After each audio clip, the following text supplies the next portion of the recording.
20 to 22 today, so Genesis 20 to 22. So we get to hear some more stories about Abram, and yeah, the family drama is going to continue. Okay, we got the rest of Genesis left. Yeah. All right. So last week, Genesis 18 and 19. So Genesis 18 and 19 we did last week. God reaffirmed his promises to Abraham, and he brought judgment on Sodom and Gomorrah. That was a really hard story for us to read, but God preserved Lot's family in a very interesting and unique way. And today we're going to explore Genesis 20 to 22, and we're going to see more of this story of Abraham unfold. All right? So we're going to read Genesis 20, and this you're going to hear a lot of. It's going to sound like you've heard this story before from Genesis. Okay, so I'll read it for you, and then we're going to talk about it. So Genesis 20, verse 1. From there, Abraham journeyed toward the territory of Negev, lived between Kadesh and Shur, and he sojourned in Gerar. And Abraham said to Sarah, his wife, "She is my sister." You know, I've heard this story before, right? Okay. And Amalek, king of Gerar, sent and took Sarah. But God came to Abimelech. My tongue does not want to loosen up today. But God came to Abimelech in a dream by night and said to him, "Behold, you are a dead man because of the woman whom you have taken, for she is a man's wife." Now Abimelech had not approached her, so he said, "Lord, will you kill an innocent people? Did he not himself say to me, 'She is my sister,' and she herself say, 'He is my brother'? In the integrity of my heart, in the innocence of my hands, I have done this." Then God said to him in a dream, "Yes, I know that you have done this in the integrity of your heart, and it was I who kept you from sinning against me. Therefore, I did not let you touch her. Now then, return the man's wife, for he is a prophet, so that he will pray for you, and you shall live. But if you do not return her, know that you shall surely die, you and all who are yours." So Abimelech rose early in the morning and called his servants and told them all these things. And the men were very much afraid. And Abimelech called Abraham and said, "What have you done to us? And how have I sinned against you, that you have brought on me and my kingdom a great sin? You have done to me things that ought not to be done." And Abimelech said to Abraham, "What did you see that you did this thing?" Abraham said, "I did it because I thought, there's no fear of God in this place, and they will kill me because of my wife. Besides, she is indeed my sister, the daughter of my father, though not the daughter of my mother, and she became my wife. And when God caused me to wander from my father's house, I said to her, 'This is the kindness you must do to me at every place to which we come. Say of me, he is my brother.' So Abimelech took sheep and oxen and male servants and female servants and gave them to Abraham and returned Sarah his wife to him. And Abimelech said, 'Behold, my land is before you. Dwell where it pleases you.' To Sarah he said, 'Behold, I have given your brother 1,000 pieces of silver. It is a sign of your innocence in the eyes of all who are with you, and before everyone you are vindicated.' Then Abraham prayed to God, and God healed Abimelech and also healed his wife and female slaves so that they bore children. For the Lord had closed all the wombs of the house of Abimelech because of Sarah, Abraham's wife." So we've heard this story before. This is not a new story for Abraham, but he's making the same mistakes. Once again, he falls into this pattern of letting his fear take over and make decisions for him. So he tells Abimelech the same lie that he told Pharaoh in Egypt. "Sarah's my sister," which is a half-truth and a whole lie. Because while she is his half-sister, she is his full wife. Okay? Time out. She really is his half-sister? She really is. They have the same dad. Same dad, not the same mom. Yeah. Yeah. This is wild. Innocent. Wild. Yeah, so she's his half-sister, but his full wife. She is his wife. Okay? So, despite Abraham's deception, God is the one who protects Sarah in this whole situation, and he goes to Abimelech in a dream. Okay, so this is a pagan king, and God shows up in a dream to him. And the remarkable irony of this is that when Abimelech is faced with his sin against God, he's the one who repents. And he's the one who acts with integrity, while Abraham, God's prophet, is the one who needs a rebuke and needs to be corrected. Okay? So would that have been like incredibly shocking? Yeah, I mean, God would not have regularly appeared yeah. to. And this area that we're talking about becomes the Philistine territory. So this is a king of Philistia. Yeah. So, you know, David and Goliath and the Philistines and the giants and all that, this is them. Okay? So they're the ones who are dealing and saying, yeah, God's right. I need to do what God is telling me to do, and I need to repent because God said you're sinning against me, not just Abraham and Sarah. That he took another man's wife. Another man's wife. But he didn't even know that she was his wife. Because Abraham lied. Because Abraham and Sarah lied. They both lied. They both lied. Okay. So Yep. that was why Abraham needed to be rebuked. Okay. Absolutely. A question. They got kicked out of Egypt, right? Mm-hmm. For this little They while. left. Yeah. Same one. Yeah, when they left. Yeah. When we heard that story, did you tell us that she was his half sister? That like did the yeah? Okay, maybe I just missed that. Maybe Yeah. okay, maybe my mind was We already drew a working picture today, and I don't know. everything. Do you not remember the picture? Go back and look at the picture. Yeah. Okay. Yeah, same dad, different moms. Alright, so God then turns around and uses Abraham. He doesn't abandon him. He doesn't say, strike two, you're out, right? He uses him to pray for Abimelech, and God heals Abimelech, showing his mercy and showing that our failings do not cancel out God's plans. Because every single plan would be canceled out if it were up to us, because we're going to fail every single time. It always kills me that each time he does this, he's blessed. Yeah. And I don't mean that like God's rewarding his lie. I'm just Right. saying that he still makes provisions. Like they gave Sarah money. They gave them, I mean, and it's like in Egypt when they left, they gave them all kinds of Yep. stuff. And it's like, how many times do I have to say I'm taking care of you? Yeah. How many times do I have to tell you I've got you? How many times am I going to say I'm going to protect you? I'm going to make you a great nation if you would just trust me. And now I've got to use your failings to do this. Yeah. And he says he gives him 1,000 pieces of silver and all of these animals. And oh yeah, by the way, we find out that Abimelech was already married, and that his wife's womb and the wombs of other women in the house, they all get So is that why closed. he took Sarah to see if he could get And he her? wants another wife. That they would have multiple wives. Yeah. Yeah. And apparently, remember, she's very hot. Hold on, who Yeah. said So they're saying that they are saying that Abraham sinned upon Abimelech. Mhm. Yeah, yes. for lying about her being the wife. Correct. Yes. Yes. Because what they were in the process of And doing, so, like, You would have have been- 97 wives. right. This would have You been a consider- treaty marriage.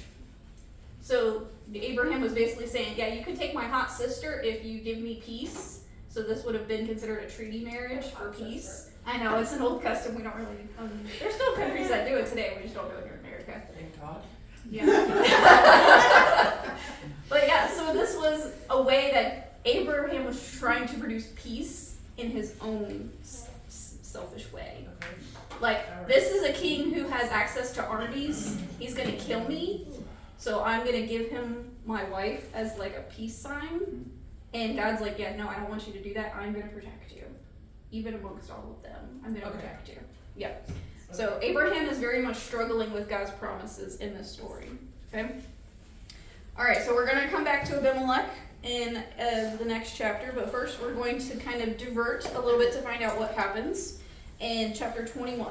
Okay? So we're going to read chapter 21, verse 1. The Lord visited Sarah as he had said. The Lord did to Sarah as he had promised. And Sarah conceived and bore Abraham a son in his old age at the time of which God has spoken. So what do you hear repeated in just those two verses?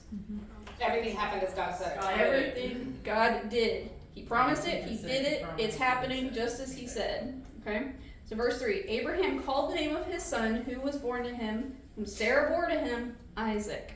And Abraham circumcised his son Isaac when he was 8 days old, as God had commanded him. Abraham was 100 years old when his son Isaac was born, and Sarah said, God has made laughter for me. Everyone who hears will laugh over me. And she said, who should have said to Abraham that Sarah would nurse children? Yet I have borne him a son in his old age. Verse 8. And the child grew and was weaned, and Abraham made a great feast on the day that Isaac was weaned. But Sarah saw the son of Hagar, the Egyptian, whom she had borne to Abraham, laughing. So she said to Abraham, "Cast out this slave woman with her son, for the son of this slave woman shall not be heir with my son Isaac." And the thing was very displeasing to Abraham on account of his son. But God said to Abraham, "Be not displeased because of the boy, because of your slave woman.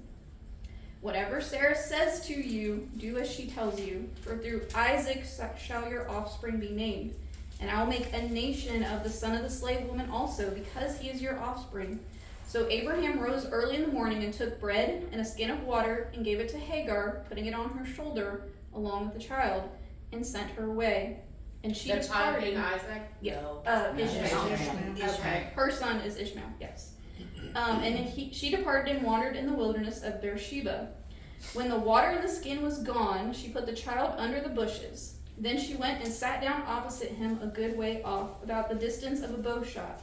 For she said, "Let me not look on the death of the child." And as she sat opposite him, she lifted up her voice and wept. And God heard the voice of the boy. And the angel of God called to Hagar from heaven and said to her, "What troubles you, Hagar?" Wouldn't you love God to ask you that question when you're in the middle of the worst day of your life? What's the matter? What's the I don't matter? know, can't you see it? Yeah. What troubles you, Hagar? You tell me! You tell me. Come here now, see what's going on here. What troubles you, Hagar? Fear not, for God has heard the voice of the boy where he is. Up, lift up the boy and hold him fast with your hand, for I will make him a great nation. Then God opened her eyes, and she saw a well of water. And she went and filled the skin with water and gave the boy a drink. And God was with the boy, and he grew up, and he lived in the wilderness and became an expert with the bow. He lived in the wilderness of Paran, and his mother took a wife for him out of the land of Egypt. All right, so let's pause right there and talk about this story.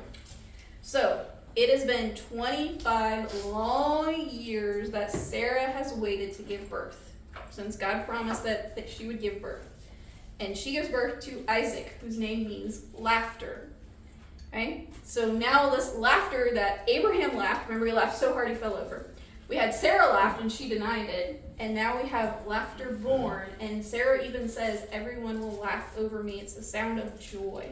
So God has kept his word.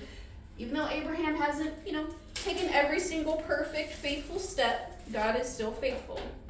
But when Isaac is born, tension surfaces here, okay?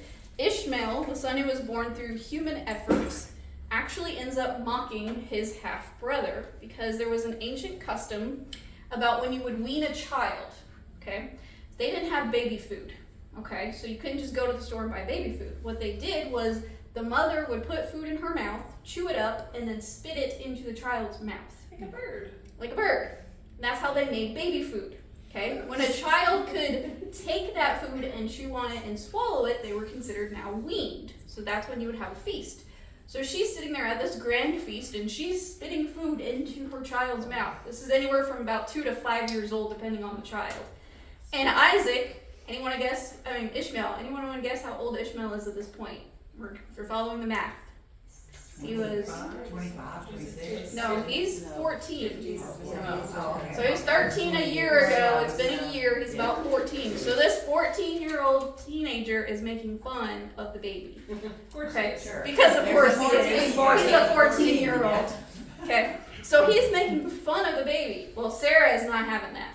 She's like, "No, this is not happening." Mama Bear comes out. Mama Bear comes out strong. "You need to get rid of this kid, because I'm done. I'm done with this kid." That kid was her idea. Yeah, the kid, that was her idea. Yeah, she's reaping the consequences of that decision. Yeah. Okay, so when Isaac was born, he was about 14. So he's actually probably about 16 to 19 now. Ishmael is. I'm sorry, my math was wrong. So Ishmael was 14 when Isaac was born. This is about 2 to 5 years beyond that. So he's about 16 to 19. Okay. So anywhere in that range. He thinks it's funny. He's the one who's going to be reaping the consequences of his decisions here. Because Sarah tells Abraham, "You need to send these people away. I'm done with them. They are not the heirs. Isaac is." And God tells Abraham to listen to his wife. And all the wives in here go, yeah. Sometimes you wish that God would be like, hey, you need to listen to your wife, right? So Well, it's, he'd have been like, listen to your wife. If he had to listen to her the first time, he would Yeah, have. it would have been situation. Like, yeah. yeah. So. All right, so God says, yes, go ahead, send them away. They're not the people of promise, so I want you to send them away, okay? But Abraham doesn't want to do this. He wants to keep Ishmael close by because God has promised him that he's going to be a great nation. So Abraham really wants to keep them close by, but God says, nope, I want you to send them away. And isn't Hagar already gone? No, they came No, back. she came back, okay. Yes, because God told her, go back and Oh, yeah, obey yeah, and yeah. I'll protect you. Yes. So they have been back. All right, so God confirms it. I don't want you to trust in the backup plan because that's what Ishmael is. Ishmael is the backup plan, okay? Just in case. Yeah, just in case something doesn't happen right with Isaac, he's the backup plan. So God provides for Hagar, and we find out a teenage Ishmael. When we read the story, we see the word boy. We think what our definition of boy is, which would have been like a little baby, right? But he's not. He's actually somewhere between 16 and 19 years old, and he's the one who is thirsting, and his mother hides him away because she doesn't want to watch he had a him baby. die. No, he's No, little. he's 16 to 19. No, he's a Wow. Yeah. Yeah, it's kind of hard when they translate it boy. He would have been a young man at this point, a teenager. Yeah. And she puts him away because he's so thirsty, he's dying of thirst, and she doesn't want to watch her son die. Okay. And so she prays, and God says, I've heard your son, and I've heard you, and I'm going to provide for you. And so he turns her eyes and unveils her eyes, and she sees a well that they go and then fill up their water skin, and she is able to then take care of Isaac and care for him. And God promises, I am going to make Ishmael a great nation. Why would I kill him off? He is going to be this great nation, okay? And his mother finds him an Egyptian wife because she's done with Abraham and his people. She goes back to her people because remember, she's Egyptian. So she goes back to her people to find a wife for them. So these people, though Ishmael is not the part of the line of the covenant and part of Abraham's family anymore legally, they're still taken care of by the God who sees and hears. Okay? How did the division happen legally? Just because they left? Because they would have been sent off, which would have been that division between I can no longer legally protect you, even though you are my son by physical birth, you are no longer my responsibility. And would he have been of marrying age when they left? Oh yeah, Even though he's referred to as a boy? yeah. But he's probably 16 and 19, and we're not told exactly sure when his mom finds him a wife. It could have been a couple years later, because we're told that he grows and does become this great nation. It's kind of like a little summary wrap-up of what we get of Ishmael, because then we don't hear what happens anymore. We get to find out some of his descendants, but not Ishmael anymore. Okay? All right, so verse 22. Let's read the rest of Genesis 21. At that time, Abimelech and Phicol, yes, that's how you pronounce his name, the commander of his army, said to Abraham, God is with you in all that you do. Now therefore swear to me by God that you will not deal falsely with me and with my descendants or with my posterity. But I have been dealt kindly with you, so that you will deal with me in the land that you have sojourned in. And Abraham said, I will swear. And Abraham reproved Abimelech about a well of water that Abimelech's servants had seized. Abimelech said, I do not know who has done this. You did not tell me, and I have not heard of it until today. So Abraham took sheep and oxen and gave them to Abimelech, and the two men made a covenant. Abraham set 7 ewe lambs of the flock apart, and Abimelech said to Abraham, what is the meaning of these 7 ewe lambs that you have set apart? He said, these 7 ewe lambs you will take from my hand, that this may be a witness for me that I dug this well. Therefore that place is called Beersheba, because they both swore an oath. So they made a covenant at Beersheba. Then Abimelech and Phicol, the commander of his army, rose up and returned to the land of the Philistines. Abraham planted a tamarisk tree in Beersheba and called there on the name of the Lord, the everlasting God. And Abraham sojourned many days in the land of the Philistines. So, we kind of get a little bit fast forward. We don't know exactly how many years, but this is probably a couple years from the beginning of chapter 20 where we met Abimelech. So it's kind of difficult in the Philistine territory. Abimelech could be a name, and it can also be a title like Pharaoh.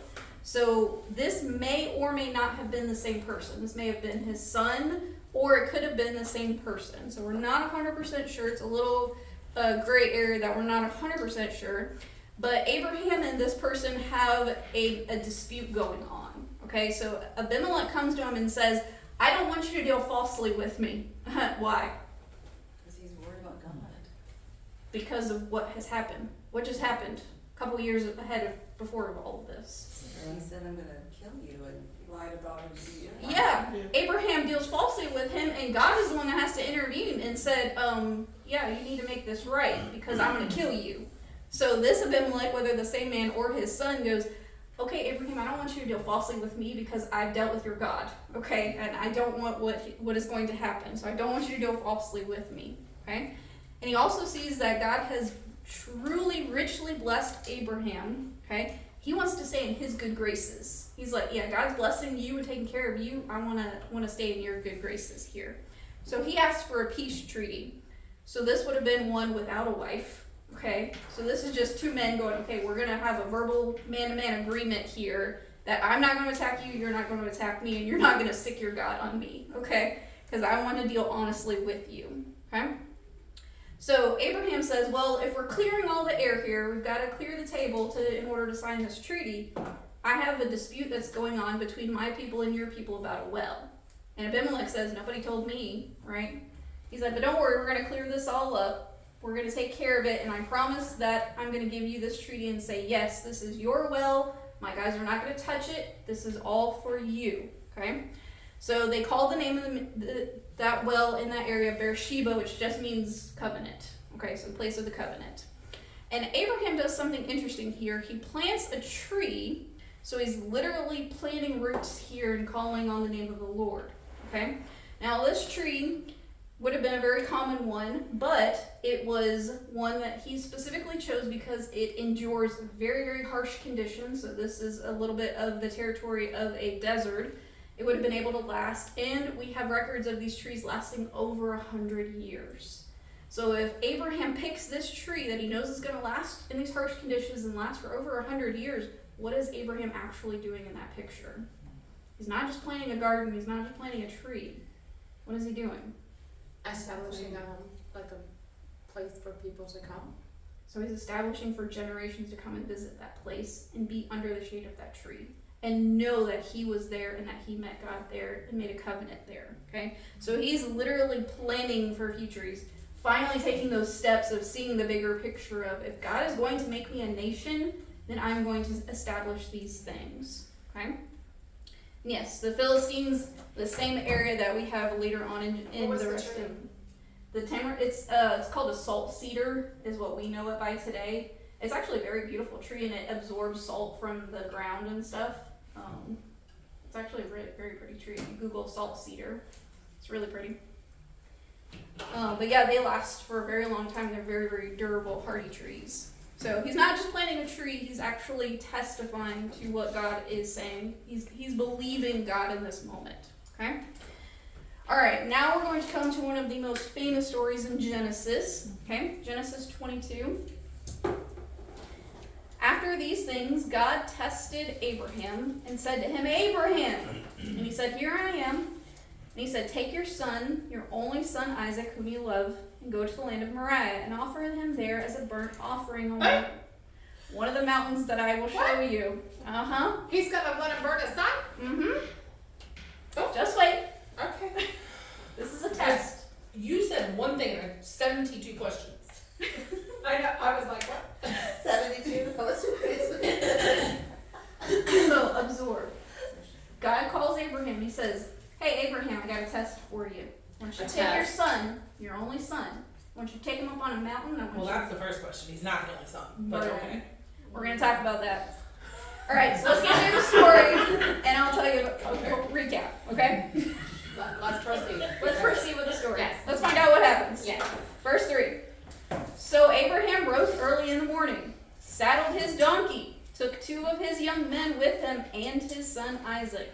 And he cut wood for the burnt offering, and rose and went to the place for which God had told him.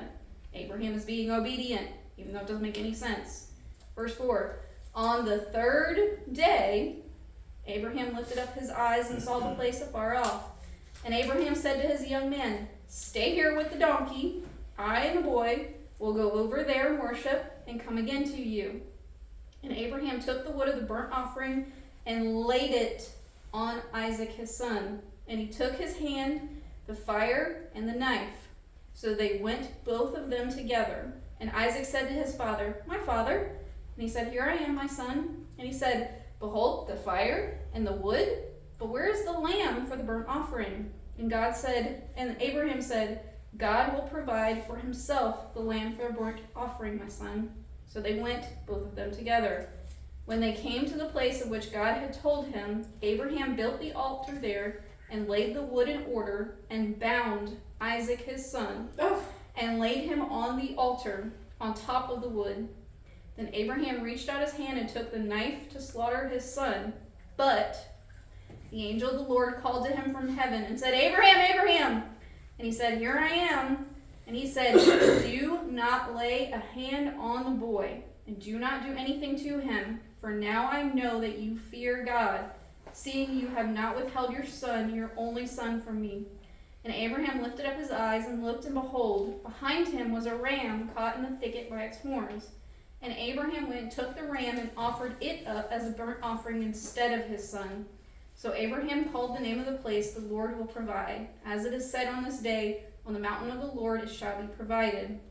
And the angel of the Lord called to Abraham a second time from heaven and said, by myself I have sworn, declares the Lord, because you have done this, and have not withheld your son, your only son, I will surely bless you, and I will surely multiply your offering as the stars of the heaven and as the sand that is on the seashore.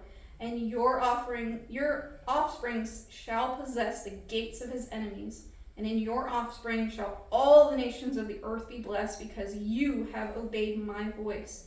So Abraham returned to his young men, and they arose and went together to Beersheba, and Abraham lived in Beersheba. Yeah, take a deep breath. That's a really, really charged story here, but it's one of the greatest stories in Genesis. Okay, so let's recap and see if your questions get answered. A few of them did. Okay. So, first of all, God calls Abraham to sacrifice his only son, which sounds really harsh because actually how many sons does Abraham have? Two. But only one legally now. But one legally. So, even though Ishmael is his biological son, he's no longer his legitimate legal son. He has been removed from the connections of Abraham's family. Okay? So, technically, legally speaking, Isaac is his only legal son. Okay? God also throws down what is arguably one of the most heart-wrenching tests for Abraham. I want you to offer your son as a burnt offering, the son that you love. And it's interesting that this is the first place, Genesis 22, where the Bible mentions love. And it's love of a father for a son. It's very interesting. God also tells Abraham, I want you to offer him as a burnt offering. This was not one that was burned alive. In order to provide a burnt offering, you had to sacrificially kill the animal first, then put the entire body on the altar and burn it all. So nothing was left. Okay? So in obedience, Abraham makes the preparations. He takes his son, and he takes his donkey, and all of the different provisions, and he sets out on a very interesting camping trip. Put yourself in Sarah's position, okay? You wonder how much he told her. We're going to go on a camping trip and we'll be back. Okay? But she didn't know? I mean, he doesn't He would have had to have told her, so we're not told if he told her, if this is what the Lord says, but he goes on a camping trip with his son. When they arrive, Abraham finally speaks some incredible faith to the two men that he brings with him. Okay? In the Hebrew, it literally says, I and the boy are going up the mountain. I and the boy are going to worship, and I and the boy are going to come back down to you. So Abraham did not know what was going to happen on that mountain, but he knew that God promised that Isaac was going to be the one to have the descendants. So God was going to do some kind of miracle up on the mountain, even though he didn't know what it was going to be. So we finally hear some faith from Abraham instead of fear. Okay? And then you also get this phrase twice, they went both of them together, which means that Isaac was a willing participant in all of this. No one is holding a knife to his throat. He is a willing participant, fully willing participant in this act. Because how old is he now at this? We're going to talk about that Existed, right? just a second. Okay. So we're going to talk about the mountain first. Mount Moriah is where the temple in Jerusalem will be established. And just outside of that is another set of hills, Golgotha, okay, where Jesus will be sacrificed later on. So what's interesting here is that Abraham is well over 100 years old, okay? Hiking up a mountain. Hiking up a mountain with his son, and we're not told exactly Isaac's age, but the word to describe him and the two men with them are the same word. So that is an indication that he is anywhere from a teenager to an adult. A young adult, okay? Meaning that Abraham led 3 men to the mountain that day in a 3-day journey. So Isaac could have very easily overtaken his 100-plus-year-old dad if he wanted Well, that's to. why you didn't tell him. Yeah. Come on, go to Bernie. We're going to make Get up an the mountain. offering to That's the why, Lord. that's why he's like, where's the I don't think I wanna go. Yeah. Think I'll stay down here. You We're going to stay down here. But he still allowed him to bind him up. So Yeah. Isaac, Yeah, I did about the fact that. He had blind faith in his dad, that's Yeah. for sure. whatever my dad says, we're I'll going to do it. offer an offering. And they go up to the mountain and he goes, where's the lamb? offering, yeah. And Abraham says, don't worry, God's going to provide. And then he ties up his son and sticks him on the altar. And I'm sure Isaac is going, where's the lamb? Any minute now, we're going to have a lamb, right, Dad? But he willingly is laid down his life on this altar alive, okay? Abraham would have then had to slice his throat before burning him. So, all the preparations are in place, and at the very last minute, God stops Abraham because he takes the knife and puts it to his son's throat because he is ready to do this. He is ready to make this sacrifice.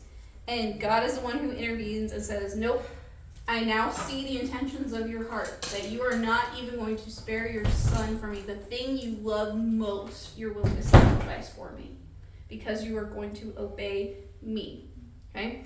And he provides a ram, which is a mature male lamb. Let that sink in there for a minute. A mature male lamb is what a ram is. That is what God provides for Abraham to sacrifice there. So that means he would have then had to untie his son, probably with a big sigh of relief, and then they would have sacrificed the lamb and burned it completely, okay? And Abraham calls on the name of the Lord there, Yahweh Yireh, which means the Lord will provide, okay? And it's actually kind of interesting because the literal word for that means God sees. Very similar to the word that Hagar uses in the first wilderness, where she says, God sees me. It's the same root word. And here it's used as an idiom of the closest thing we have in English to it is, don't worry, God will look after that need. That's kind of the idiom there. So that's why they translate it provide, even though the word isn't exactly provide, it's an idiom. It basically means, don't worry, God sees it and he's going to take care of it. Okay? So that's why they call it their provide. God has provided the substitute for Isaac. And he also reaffirms his covenant. Okay? I am going to bless you. I'm going to use you to bless all of these nations. Why? Because you obeyed my voice. You're not willing to hold anything back from me. But this wasn't just a test. This was years of walking with the Lord. This was the fruit and the result of walking with the Lord. Okay? So all of the nations would eventually be blessed through the other sacrificial lamb that was coming on a nearby mountain, and that was Jesus. Okay? So then the last 4 verses there, verse 20, now after these things it was told to Abraham, behold, Milcah has borne children to your brother Nahor. Okay? So this is Abraham's brother and his wife have had, does anybody remember how many kids they have? How many sons? They have 12 sons in total between his wife and his concubine. So they have 12 kids, okay? And one of them is pointed out in verse 23, Bethuel fathered Rebekah, okay? So this just isn't like a little genealogy footnote about some people. This is God introducing Rebekah, who will come to play a very important role in the plan for Isaac and how God is going to bless the entire world. Okay? So as we see these little details that Abraham is walking in the present and he's dealing with his drama and all the things in the present, God is already preparing for the future. He's already preparing Rebecca back in Haran, back where they came from. He's preparing her for Isaac. Okay? So we kind of have like, if this was a movie, we'd see like dual shots going on. So we'd see Isaac being prepared as this burnt offering, and then we would see Rebecca growing in age and being prepared. Okay, so kind of see that movie in your head of what God's doing. He sees the bigger picture in all of this. It looks like Isaac's going to be killed, and then we pan over, but we see his future wife.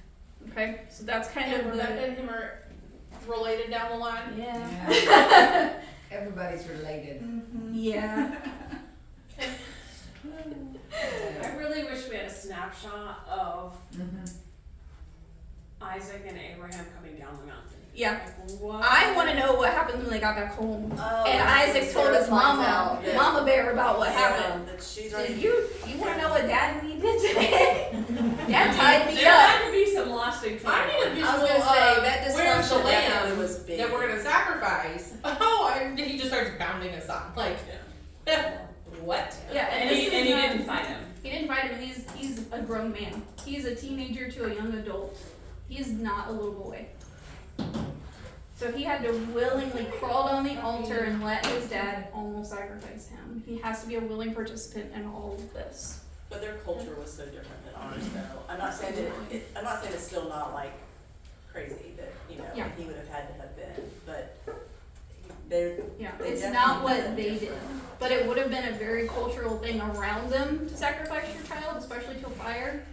So Isaac's probably going, all right, Dad, I trust you. You're the I one feel like hearing that's from overly the Lord." obedient, which is maybe why he is gonna give him great nations. Mhm. You finally see faith here in Abraham. You finally see some faith in all of the midst of the fear. And you see that surrounding all of these fear choices that he's making. He's finally making a step of faith here.